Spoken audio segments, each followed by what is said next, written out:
আজকে আমি এরকম একটা অল ওভার ডিজাইন বানিয়ে দেখাবো। বানানোর জন্য আমি এরকম সুতো আর সুচ ইউজ করেছি। আমি 3টি সুতো ইউজ করেছি। এগুলোতে দিচ্ছি স্টেম স্টিচ।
এই সেম প্রসেসে আমি এদিকটাও করব। এদিকটা করে নিচ্ছি, তারপর দেখাচ্ছি। ফার্স্টটাও কমপ্লিট করে নিলাম। এবারে এটা করছি, এখানে দিচ্ছি ক্রস স্টিচ।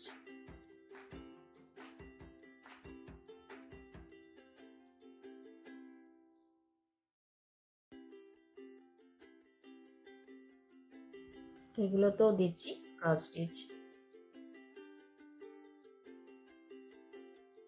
এইসব ছোট ছোট ডিজাইনগুলো আমরা নিজেরা নিজেদের ড্রেসের মধ্যে এঁকে ইউজ করতে পারবো। এগুলো অল ওভার ডিজাইন হিসাবে ইউজ করা যাবে। শাড়ি, সালোয়ার কামিজ, কুর্তি, এইসব বিভিন্ন জায়গাতে এগুলো আমরা অল ওভার ডিজাইন হিসাবে ইউজ করতে পারবো। এগুলো একদম বেসিক স্টিচ দিয়ে করা হচ্ছে। যারা প্রথম সেলাই শিখছে, একদম প্রথম শুরু করেছে সেলাই করা, তাদের জন্য একদম নর্মাল স্টিচ দিয়ে দিয়ে এগুলো করা হচ্ছে।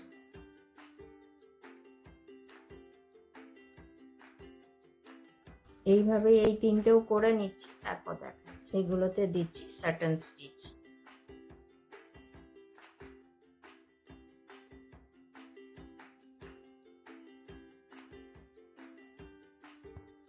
এগুলোতেও সাটন স্টিচ দিচ্ছি।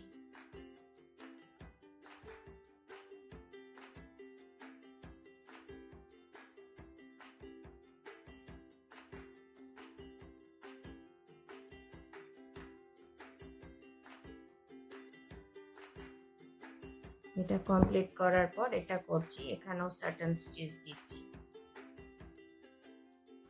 আর সুতোগুলো সব ইউজ করেছি 3টি করে।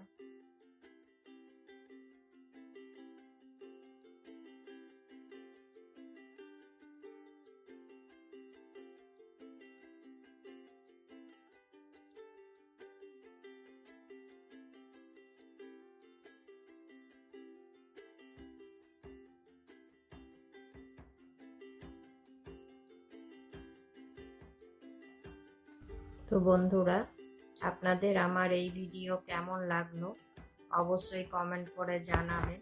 আর ভিডিওটি যদি ভালো লাগে অবশ্যই লাইক করবেন, শেয়ার করবেন। আর চ্যানেলে নতুন বন্ধু হয়ে থাকলে তাদের কাছে অনুরোধ রইল চ্যানেলটিকে সাবস্ক্রাইব করে নেওয়ার। আর পাশে থাকা বেল আইকনটিকে অবশ্যই প্রেস করে দেবেন, যাতে করে এরপরে যখনই আমি নতুন কোনো ভিডিও আপলোড করব আপনাদের কাছে প্রথম নোটিফিকেশন পৌঁছে যাবে।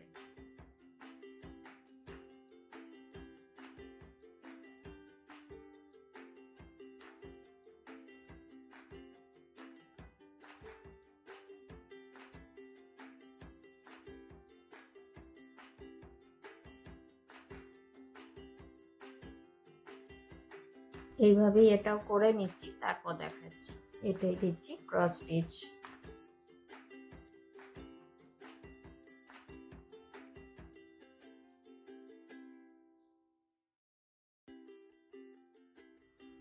এগুলোতে স্টেম স্টিচ দিচ্ছি।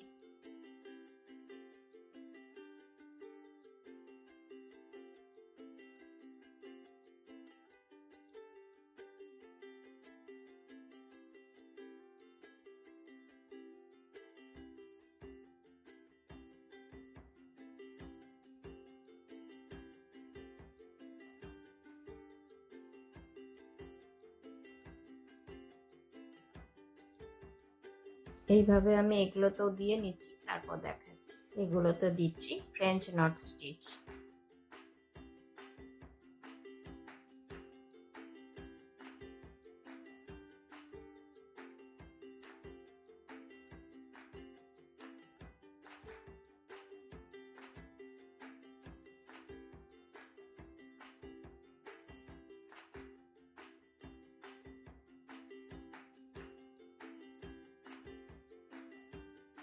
এইভাবে আমি সবগুলোতেই ফ্রেঞ্চ নট স্টিচ দিয়ে নিচ্ছি, তারপর দেখাচ্ছি।